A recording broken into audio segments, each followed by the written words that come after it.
Years ago, doing a single pull-up was a total pipe dream. I dedicated weeks to training for one, nailed it, and then ignored the skill for like 2 years and lost all of my progress. Now, after finally coming back to them, I can confidently do a handful of unbroken pull-ups. But to quote my girl Ercole,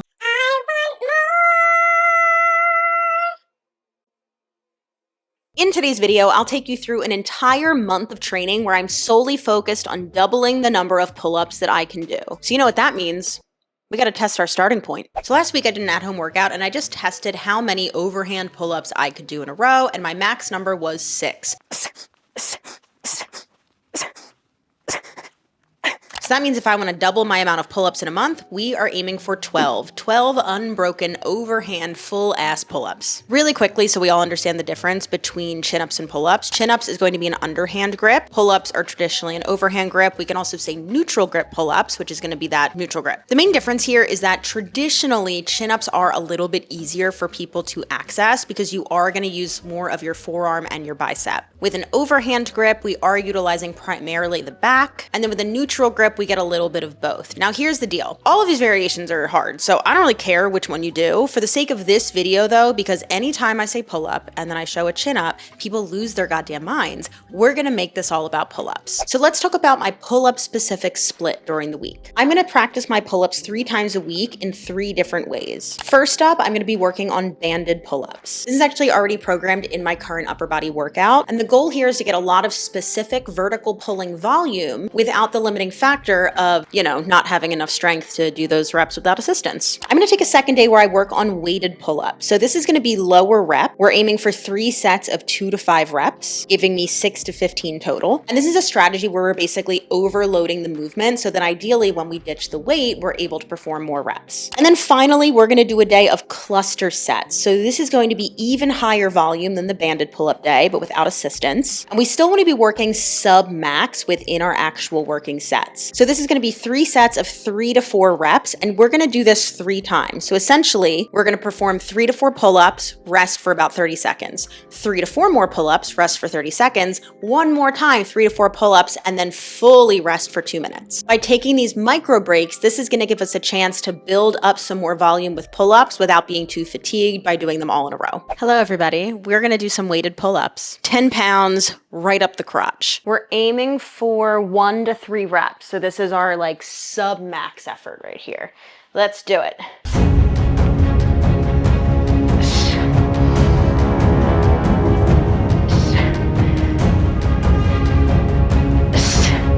That was so hard. All right, I'm gonna set my timer, 2 minutes, and then we'll come back and you will see me suffer through 2 more sets of that. All right, I'm gonna do 1 more set, but I don't need to subject you to whatever this energy is that I have going on today. So great. Good morning. We are at the Lounge of Fitness, AKA Fitness Lounge. And we're gonna do some banded pull-ups, baby.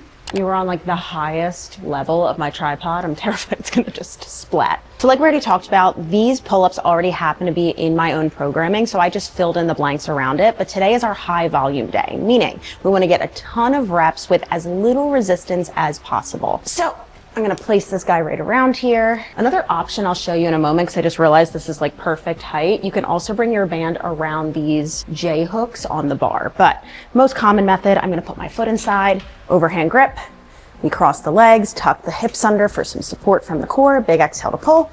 And we're gonna go for 10.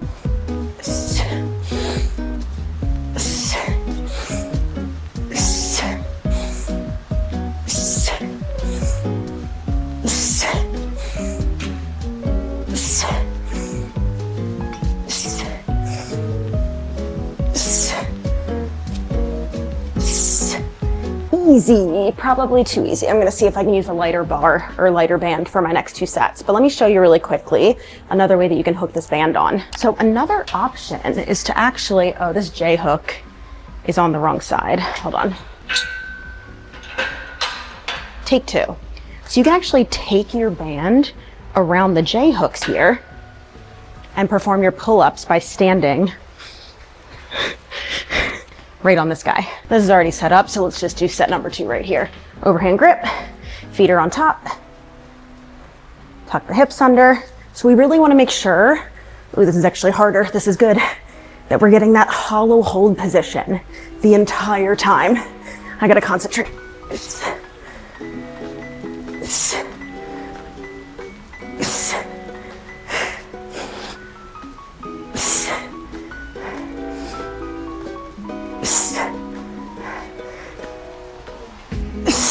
All right, that was the right resistance. So essentially, even though we are using a band, we don't want these to be easy breezy by the end. We still want this to be like any other exercise we would do, where we're trying to hit a lot of reps to that 8, 9 out of 10 intensity, 1 or 2 reps left in the tank. The last rep should be much harder and much slower. All right, final pull-ups of the week. So this is where we're gonna work on cluster sets, which is essentially where you're gonna take a little bit less than like your max, come closer, your max reps that you can perform like all in one go. So for me, 6, we're gonna perform a little bit under that 3 times through with 3 micro breaks. So the exact reps, I actually forget, hold on. We're gonna do 3 to 4 reps 3 times. So I'm gonna perform 3 to 4 reps, rest for 15 to 30 seconds, 3 to 4 more reps, rest 15 to 30 seconds, 1 more time, 3 to 4 reps, full big ol' 2 to 5 minute rest, depending on what I feel like doing. And then we do that 2 more times. So in total, we should get 27 to 33 reps. So this is my big volume day, which is also why I keep putting it off till the end of the week because it's really fucking annoying to do, but let's go for it. So here's the plan. I'm over here now. I'm very short on time. I'm gonna do these, and during my full big ol' rest, I'm gonna sit here and program. And then when my timer goes off, I will do it again. And then when my timer goes off, I'm gonna do it one more time. So let's do it one time first. 3 to 4.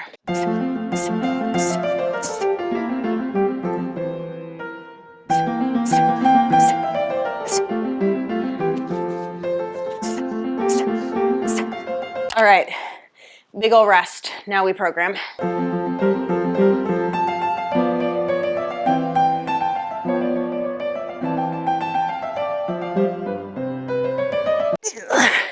We'll count it.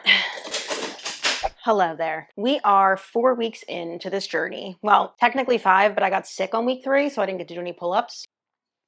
Cat. But anyway, we're gonna retest today. So in a perfect world, I can do 12 pull-ups today. And if I can't, unfortunately, I have to keep doing this, which truly, you know when you set a goal and you're like, that sounds like a lot of fun and really cool. And then you start doing it and you're like, this kind of fucking sucks. That's where I'm at. But anyway, Kevin, do you think I can do it? Yeah. 12 pull-ups, baby. I don't think I can do it. All right, moment of truth.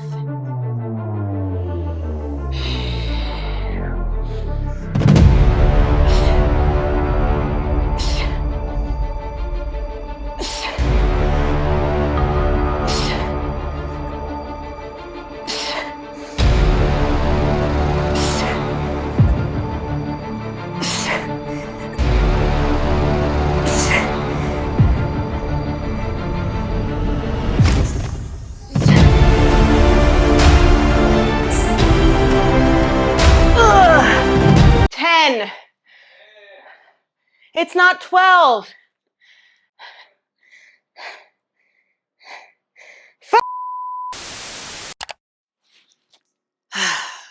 So here's the deal.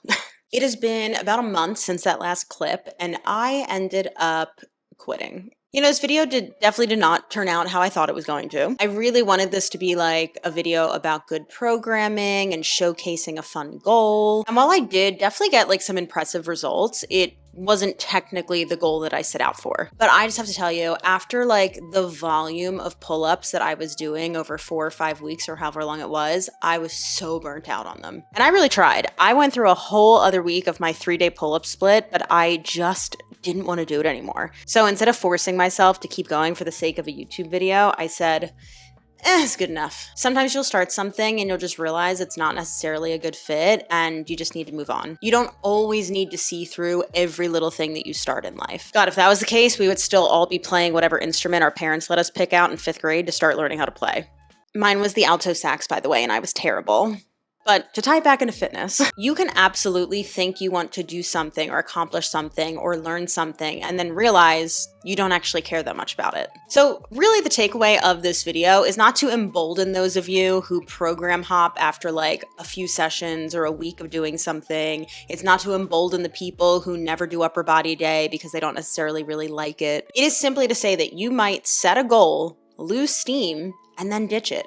And that's okay. But the great thing about this is that your fitness routine is meant to be lifelong. You're gonna be at this for the rest of your life. So as you lean into the things really giving you joy and excitement right now, know that you can always come back to that goal that you set later. Or not, fuck it, I don't really care about getting 12 pull-ups anymore. But if you are interested in some resources about pull-ups, whether to get your first one or improve them, I'm gonna leave a few things linked down below, including my online fitness membership, the Fit Club. The Fit Club is your all-access pass to functional training that includes monthly programming, live workouts, and one-to-one calls with yours truly. Within the Fit Club, there is a 4-week pull-up program, which comes in 2 flavors, at home or at the gym. So if you're working out at home, as long as you have a pull-up bar and some weights, you are good to go. As always, leave any questions down below. Thank you again so much for watching. Hit that subscribe button if you haven't already, and I'll see you in the next one.